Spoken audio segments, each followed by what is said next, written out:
Hello everyone, कैसे हैं आप लोग। तो 10 अगस्त 2023 को जो है लोकसभा में जो है no confidence motion actually pass कर दिया गया था। तो actually no confidence motion pass नहीं किया गया, यहाँ पे एक्चुअली डिबेट को रखा गया 8 से लेकर 10 अगस्त तक।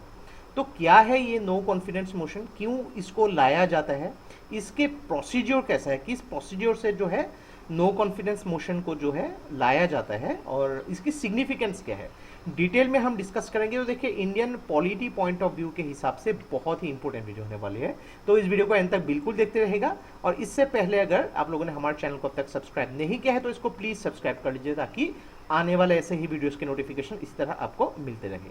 तो चलिए आज का वीडियो शुरू करते हैं। तो अंडर रूल 198, ये देखिए, ये रूल 198 को ध्यान से देखिएगा। ये जो रूल 198 है, आर्टिकल 198 नहीं, कभी कभी हम लोग को थोड़ा सा कंफ्यूजन हो जाता है।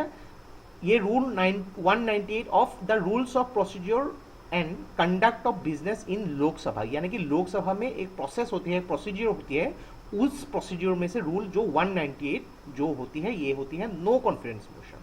तो नो कॉन्फिडेंस मोशन क्या होती है, एक फॉर्मल रिक्वेस्ट होती है बाय द ओपोजिशन। यहाँ पे ओपोजिशन जो है रूलिंग गवर्नमेंट के अगेंस्ट लाती है, ताकि कुछ ना कुछ यहाँ पे उन लोग को प्रॉब्लम्स दिखाई दे रहा है जो रूलिंग गवर्नमेंट है। तो यहाँ पे लोकसभा में जो है रूलिंग गवर्नमेंट के against opposition under rule 198 no confidence motion जो है ला सकती है, यानी कि मैंने एक्चुअली गलती में बोल दिया था, पास नहीं कर सकती है, यहाँ पे ला सकती है।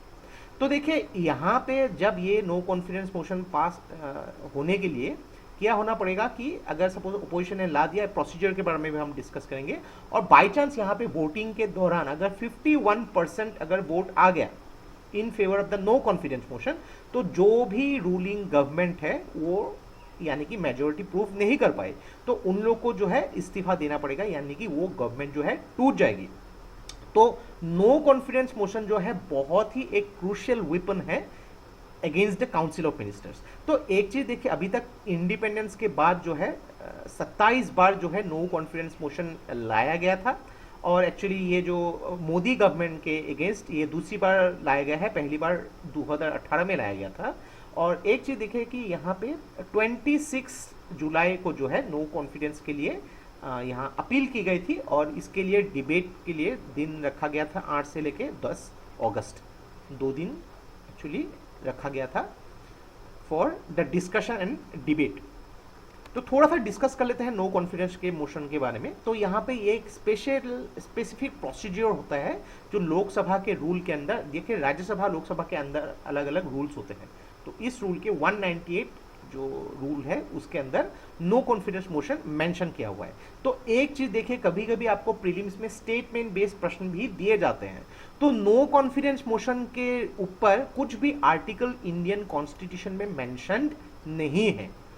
वेरी वेरी इंपॉर्टेंट, कुछ भी आर्टिकल नो कॉन्फिडेंस मोशन के ऊपर मेंशन नहीं है। ये 198 जो रूल है अंदर लोकसभा बिजनेस एंड प्रोसीजर, उसके ऊपर ये नो कॉन्फिडेंस मोशन मेंशन किया हुआ है। तो एक चीज देखिए, काउंसिल ऑफ मिनिस्टर हम लोग जानते हैं कि आर्टिकल 75 के अंदर आंसरेबल है लोकसभा में। तो एक चीज देखिए, हमारे डेमोक्रेसी के अगर 3 पिलर है, एक जुडिशरी हो गई, एग्जीक्यूटिव हो गई, लेजिस्लेचर हो गई, ये तीनों ही जो है एक दूसरे के ऊपर जो है चेक्स एंड बैलेंसेस लगा सकती है। चेक्स एंड बैलेंसेस मतलब क्या है कि तीनों ही जो यहाँ पे डिपार्टमेंट मान लीजिए या फिर 3 पिलर जो है, अगर कुछ गलती कर दे तो बाकी के जो 2 है इनके ऊपर चेक्स एंड बैलेंसेस लगा सकते हैं, यानी कि पूछ सकते हैं कि आपने ऐसा क्यों किया। अगर देखें ये नहीं हुआ तो कोई भी जो है अपनी मनमानी पे उतर आ सकता है। तो एक प्रोसीजर रखा गया है, यही प्रोसीजर जो है एग्जीक्यूटिव के ऊपर जो है पार्लियामेंट के द्वारा यानी कि लेजिस्लेचर के द्वारा रखा गया है नो कॉन्फिडेंस मोशन।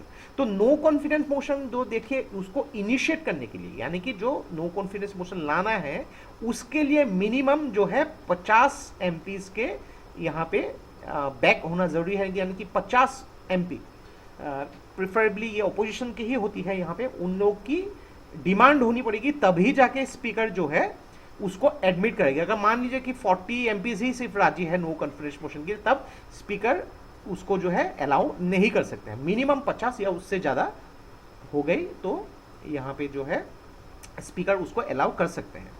तो देखिए यहाँ पे कुछ रूल्स ऑफ प्रोसीजर भी है जो आपको जानना चाहिए यहाँ पे। तो नो कॉन्फिडेंस मोशन यहाँ पे मिनिमम ऑलरेडी जैसे कि डिस्कस किया हम लोगों ने कि 50 या उससे भी ज़्यादा जो एमपीज हैं उनके सपोर्ट पे ये एडमिट होती है। और according to rule 198 clause 1A speaker जो है उसको इनिशिएट कर सकती है और इसके लिए एक लीव भी रख सकती है। अब देखिए रूल 198 क्लॉज 2 के हिसाब से स्पीकर जब बिलीव करती है कि ये मोशन ऑर्डर में है, तब यहाँ पे जो जिन्होंने उसको इनिशिएट किया है तो उनके लिए एक हाउस ऑफ मोशन यहाँ पे जो है सबमिट करने के लिए उस प्रोसेस को वो प्लानिंग करती है, यानी कि उसको सबमिट करती है। नो कॉन्फिडेंस मोशन जो है वहाँ पे 10 दिन के अंदर जब ये एप्लीकेशन दिया जाएगा 10 दिनों के अंदर इसको जो है इनिशिएट करना पड़ेगा। अगर 50 से ज़्यादा एमपीज ने उसको इनिशिएट किया तो 10 दिन, मान लीजिए कि 1 तारीख को अगर उसको इनिशिएट किया गया तो 11 तारीख के अंदर इस नो कॉन्फिडेंस मोशन के लिए एक लीव रखना पड़ेगा। नेक्स्ट क्या है, रूल 198 क्लॉज 3 के अंदर एक लीव ग्रांट कर सकते हैं स्पीकर। अभी देखिए स्पीकर कैसे ये लीव को ग्रांट कर सकते हैं, एक पूरा दिन रख सकते हैं, पार्ट ऑफ द डे, यानी कि मान लीजिए कि मॉर्निंग सेशन या फिर आफ्टरनून सेशन भी रख सकते हैं, या फिर कुछ दिनों के लिए भी ये डिस्कशन के लिए ये अलाउ कर सकते हैं। ये पूरा स्पीकर के ऊपर डिपेंडेंट है। तो बेस्ड ऑन रूल 198 क्लॉज 4 के हिसाब से स्पीकर जो है यहाँ पे क्वेश्चन जो है यहाँ पे पुट कर सकते हैं ऑन द अपॉइंटेड टाइम, ताकि डिस्कशन को अलाउ किया जा सके। अंडर रूल 198 क्लॉज 5 स्पीकर जो है एक प्रेस्क्राइब टाइम भी दे सकते हैं ताकि स्पीचेस को अलाउ किया जा सके, यानी कि पर्टिकुलर मेंबर्स या फिर एमपीज एक टाइम दिया जा सकता है ताकि वो अपने जो भी, अभी देखिए कि यहाँ पे जब भारत के प्राइम मिनिस्टर नरेंद्र मोदी ने बहुत ही लंबा स्पीच दिया था, बहुत ही सराहा भी गया था उसको, और बहुत लोगों ने उसको क्रिटिसाइज भी किया गया था। देखिए अलग अलग न्यूज़पेपर्स में आपको अलग अलग आर्टिकल मिलेंगे, अलग अलग पॉइंट ऑफ व्यू के हिसाब से एनालिसिस करेंगे। अगर न्यूज़ भी फॉलो करें तो वहाँ पे भी आपको पॉलिटिकली अलग अलग पॉइंट ऑफ व्यू दिखाई देंगे, लेकिन यहाँ पे देखिए आपको टेक्निकली जो एक्चुअली प्रोसेस है उसके हिसाब से आपको प्रिपेयर करना होगा। और आजकल जो एक पैटर्न हो रही है प्रीलिम्स में या फिर मेंस में, आपको ऐसे क्लॉजेस भी जो है रूल्स के ऊपर पूछे जा सकते हैं। तो देखिए यहाँ पे जब हाउस इस मोशन को पास कर देती है, इसका मीनिंग है कि 51% जो मेंबर है नो कॉन्फिडेंस मोशन के फेवर में अगर वोट आ गया, यानी कि गवर्नमेंट जो है ये अपनी मेजॉरिटी प्रूफ नहीं कर पाई, तो इस दौरान जो है गवर्नमेंट को रिजाइन करना पड़ेगा। यानी कि ये एक ऐसा प्रोसेस है जिस प्रोसेस के थ्रू एक चेक्स, यानी कि चेक्स लगाया जा सकता है, और गवर्नमेंट अगर उसको प्रूफ नहीं कर पाई तो उसको गवर्नमेंट को रिजाइन करना पड़ेगा। तो इसके सिग्निफिकेंस भी बहुत इंपॉर्टेंट है। देखिए नो कॉन्फिडेंस मोशन जैसे कि ऑलरेडी कहा हम लोगों ने, लेजिस्लेचर के द्वारा एग्जीक्यूटिव के ऊपर लगाया गया एक चेक्स एंड बैलेंसेस है। तो one of the essential procedure है against the council of minister, यानी कि कुछ अगर प्रॉब्लम्स उनको दिखाई दिएगा, बिकॉज देखिए ये जो एमपीज है अलग अलग देश के चुनिंदा अलग अलग जगहों से जो पूरे देश के चुने हुए लोग हैं यहाँ पे, तो उनकी पूरी जिम्मेदारी है। और एक प्रोसेस होती है कि 51% अगर लोगों ने उसको प्रूफ कर दिया कि इस गवर्नमेंट के पास हम लोग को जो है एक यहाँ पे कॉन्फिडेंस नहीं है कि एक गवर्नमेंट चला नहीं पा रही है, तो डेफिनेटली इसका मीनिंग है कि आधा जो देश से जो चुने हुए जो एमपीज है वो मानते हैं कि ये गवर्नमेंट परफेक्ट नहीं है। तो इसके हिसाब से यहाँ पे एक प्रोसीजर डेफिनेटली निकल के आती है कि गवर्नमेंट को रिजाइन करना ही पड़ेगा अकॉर्डिंग टू द मेजोरिटी। तो यहाँ पे मिनिमम क्राइटेरिया 51% है ताकि गवर्नमेंट जो है यहाँ पे उसको प्रूव कर सके।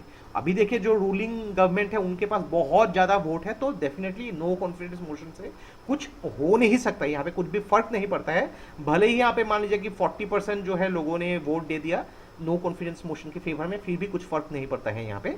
तो गवर्नमेंट जब तक मेजोरिटी जो अर्न करती रहती है, नो कॉन्फिडेंस मोशन कुछ भी बिगाड़ नहीं पाएगी। लेकिन देखिए ये एक प्रोसेस है जिस प्रोसेस के थ्रू यहाँ पे लेजिस्लेचर जो है चेक्स लगा सकती है, प्रश्न पूछ सकते हैं।